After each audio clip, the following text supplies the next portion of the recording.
In 2022, the tech world stood still. Adobe, the undisputed king of creative software, was about to make its biggest move ever. A $20 billion acquisition of its fastest-growing rival, Figma. It was a deal designed to cement Adobe's dominance for a generation. But it never happened. Regulators killed the deal, and Figma was left at the altar. Most companies would be crushed, but this is where the real story begins. Because that failure was the best thing that ever happened to Figma. It made them $1 billion richer, crippled their biggest competitor, and set the stage for what is now the most anticipated IPO of 2025. This is the story of the Figma IPO that Wall Street is missing. So, why is everyone from Wall Street to Silicon Valley obsessed with the Figma IPO? Because it's not just about one company. After years of a frozen IPO market, things are finally starting to thaw. Successful listings from companies like Circle have investors hungry for the next big thing. Figma is that thing. It's a bellwether, a test of the market's appetite for high-growth tech. A successful Figma stock debut could open the floodgates for dozens of other unicorns waiting to go public. But in this new market, growth alone isn't enough. Investors demand a path to profitability.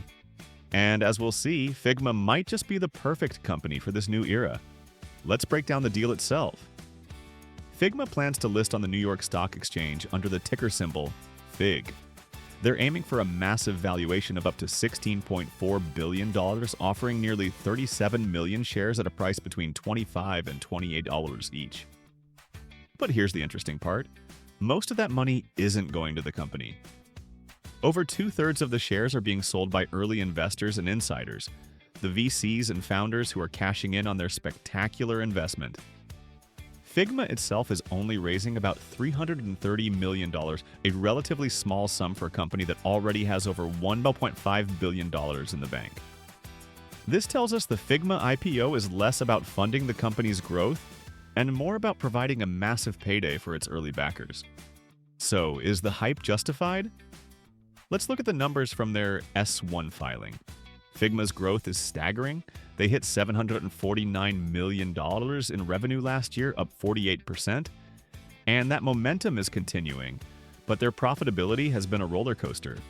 In 2023, they posted a huge profit, but that was entirely because of the billion-dollar breakup fee from Adobe. Then in 2024, they posted a huge loss, but that was due to a massive one-time stock compensation charge. But if you strip out all that noise, the most recent quarter is the most telling. In Q1 2025, Figma posted a clean, real profit of $45 million. This is the signal Wall Street was waiting for. The underlying business is officially profitable. If you're getting value from this breakdown of the Figma financials, do me a favor and hit that like button. It tells YouTube you want more deep dives like this, and it really helps the channel, thanks. Now, for the metrics that have SaaS investors drooling. First, gross margins are around 90%. That means for every dollar Figma makes, 90 cents is pure profit before operating expenses. It's a sign of a hyper-efficient business. Second, their net dollar retention is 132%. This is incredible. It means their existing customers are so happy they spend 32% more each year. Figma grows by 1/3 without signing a single new client. Finally, this all leads to a Rule of 40 score of 64. That rule says growth rate plus profit margin should be over 40. Figma crushes it, placing them in the absolute top tier of all public software companies.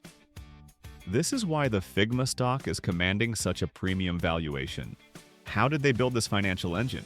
With a brilliant business model. It's called product-led growth. Figma is free to start and lives in your browser. One designer starts using it, then invites their team. Then that team invites another team. It spreads like a virus inside a company until the entire organization is hooked and has to buy an enterprise plan. It's a land and expand juggernaut. And it's how they've crushed competitors like Sketch and Adobe XD, which Adobe basically gave up on after the failed acquisition.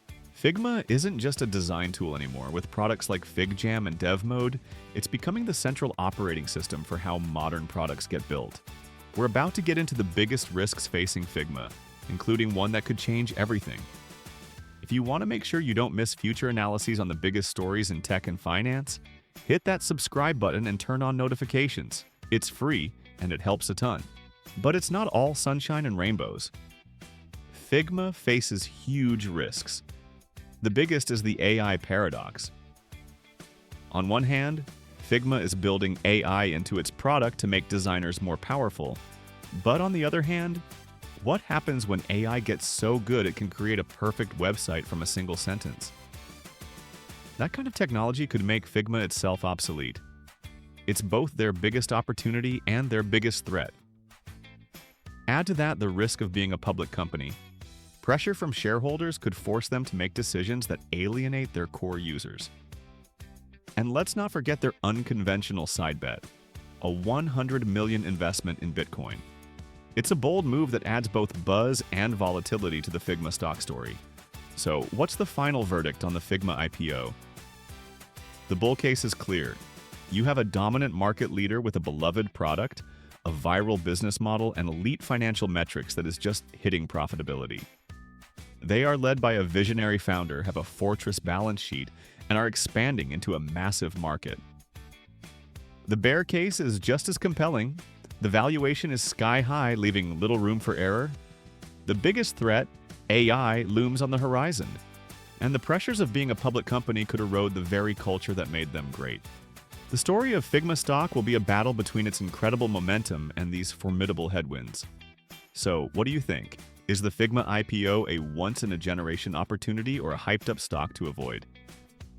Let me know your take in the comments below. I read every single one. And if you want to see how another tech giant built its empire, check out my deep dive on Atlassian right here. Thanks for watching. Thanks.